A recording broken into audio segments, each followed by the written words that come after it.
شیطان ہمارا مسلمانوں کا بہت زیادہ بڑا دشمن ہے،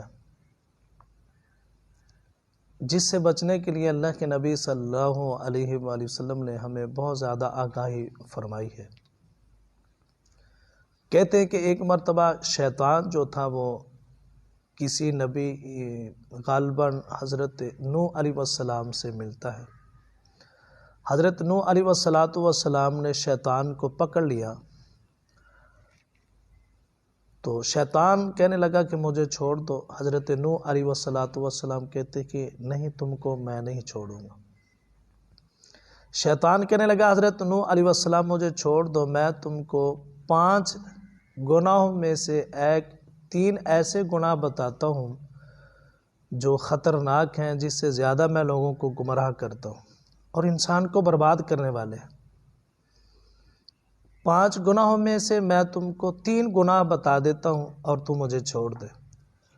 حضرت نوح علیہ السلام وہ نبی تھے، وہ ان کو چھوڑنے ہی والے تھے اس کے بتانے پر، تو آسمانوں سے حضرت جبریل امین علیہ السلام ان کا نزول ہوا اور اللہ کی طرف سے ان کو پیغام دیا کہ اے نبی، ان کو کہو جو تو 3 گناہ بتانا چاہتا ہے وہ نہ بتا، اس کی کوئی ضرورت نہیں۔ جو 5 گناہوں میں سے تو 2 نہیں بتانا چاہتا وہ 2 بتا دے، 3 کو رہنے دو۔ تو وہ نبی کہنے لگا ہے شیطان، تمہیں تب چھوڑوں گا، تو جو 3 گناہ بتانا چاہتا ہے نا وہ رہنے دے، اس کی ہمیں کوئی ضرورت نہیں ہے۔ جو 2 گناہ تو نہیں بتانا چاہتا وہ ہمیں بتا دے، میں تمہیں چھوڑ دوں گا۔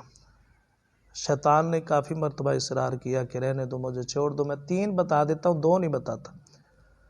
وہ نبی فرماتے ہیں کہ آپ 2 گناہ بتا دو، 3 رہنے دو۔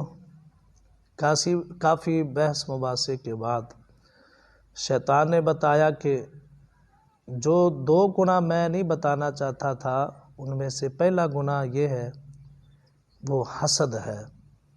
حدیث پاک میں آتا ہے کہ حسد مسلمانوں کی نیکیوں کو ایسے جلا دیتا ہے جیسے سوکھی لکڑیوں کو آگ جلا دیتی۔ تو شیطان کہتا ہے کہ اے اللہ کے بندے، اے اللہ کے نبی، حسد جو تھا وہ میں نے کیا اور میں ہمیشہ کے لیے برباد ہو گیا۔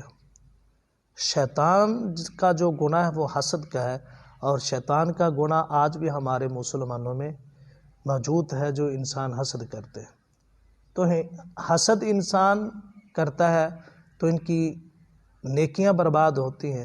شیطان نے کہا میں نے حسد کیا، میں برباد ہوا۔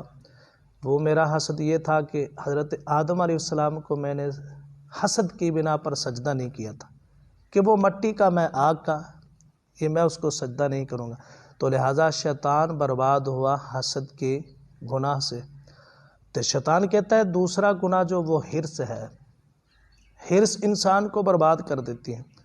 شیطان کہتا ہے کہ میں نے حرص کے گناہ سے آدم علیہ السلام کو برباد کیا۔ آدم علیہ السلام کیسے برباد ہوئے تھے؟